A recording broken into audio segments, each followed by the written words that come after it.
Bonjour, bienvenue dans cette dernière partie de la vidéo dédiée aux transistors bipolaires en commutation. Dans celle-ci, on va s'intéresser au transistor d'Arlington.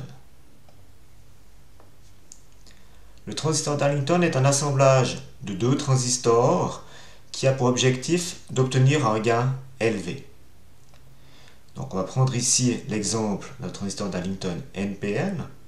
On a ici notre premier transistor, donc on entre ici avec le courant IB et on va piloter le courant IC et IE et en fait on va injecter ce courant IE dans un deuxième transistor. Et en fait on a une unité transistor d'Arlington qui est ce bloc-là, avec une patte base, une patte collecteur et une patte émetteur. Voilà. On aura une tension collecteur-émetteur sur le composant total et on a une tension base-émetteur ici. Donc cette tension base-émetteur, en fait, c'est l'addition de la jonction base-émetteur du premier transistor et du deuxième. Donc la tension base-émetteur totale du composant, c'est l'addition des deux tensions base-émetteurs des deux transistors. Ce qui va surtout nous intéresser, c'est le gain en courant. Donc on va s'intéresser au fonctionnement du composant en interne. Donc on va commencer par injecter du courant sur la base, vu que c'est ici qu'on a la commande. Maintenant, ce courant IB va piloter le courant de collecteur du transistor numéro 1. Donc obtenir IB fois le gain, et ça nous donne le courant de collecteur numéro 1. Et on va aussi piloter le courant d'émetteur du transistor numéro 1, ici. Soit en calculant la somme de IB plus UCA, ou en faisant IB fois bêta CC plus 1. Ce courant d'émetteur va être égal au courant de base du transistor numéro 2.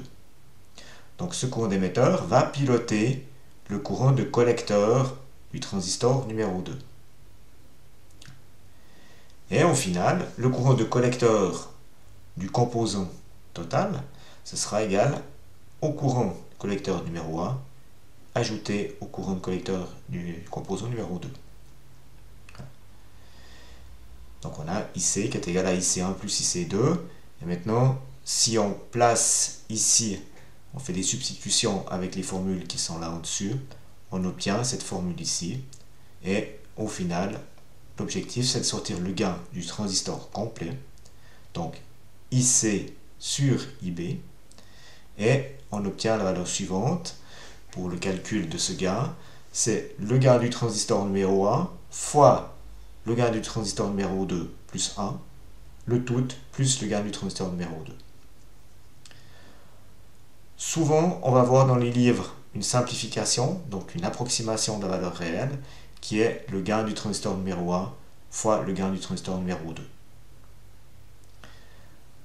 Alors attention, si on fait son Darlington soi-même dans un atelier, en prenant deux transistors, on peut, et on va souvent faire de cette manière-là, on va prendre un transistor ici de petite puissance mais avec un gain élevé, et un deuxième transistor avec une puissance élevée, mais par contre il aura un gain assez faible, aux alentours de 60.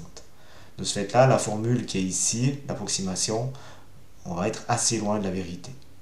Donc attention, il y a une marge d'erreur plus grande si on a un transistor qui a un gain faible.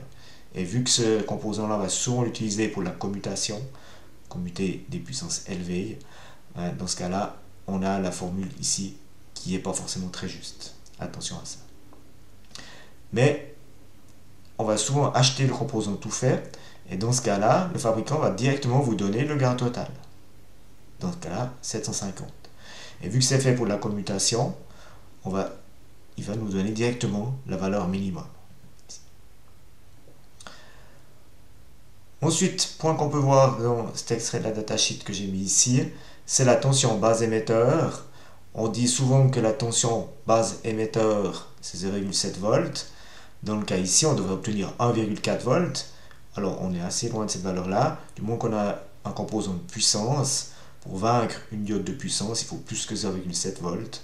Donc ici, on voit que l'addition de UBE1 plus UBE2 va nous donner 2,5 volts. Pour le symbole de ce composant, on voit ici la structure interne simplifiée du BDX53.